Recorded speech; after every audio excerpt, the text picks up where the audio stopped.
അല്ല ഗായ്സ്, അപ്പോൾ ഒരു തട്ടിക്കൂട്ട് പായസം ഉണ്ടാക്കിയല്ലോ. തട്ടിക്കൂട്ടെന്ന് പറഞ്ഞു കഴിഞ്ഞാൽ ഇപ്പോൾ പായസം കഴിക്കാൻ ഒരു ആഗ്രഹം. അപ്പോൾ പായസത്തിന് വേണ്ടിയായിട്ട് സാധനങ്ങളൊന്നുമില്ല, ഇവിടെ ഉള്ളതൊക്കെ വെച്ചിട്ട് ഒരു പായസം ഉണ്ടാക്കി നോക്കിയാലോ. സാധനങ്ങളൊക്കെ എന്തൊക്കെയാണെന്ന് ഉണ്ടാകും. പരിപ്പ് പായസമാണ് പ്ലാൻ എന്ന് വെച്ച് കഴിഞ്ഞാൽ ഇവിടെ പരിപ്പുണ്ടായിരുന്നു, കുറച്ച് പരിപ്പുണ്ട്.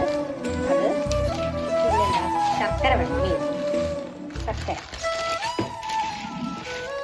ഒരുണ്ട് ശർക്കര, പിന്നെ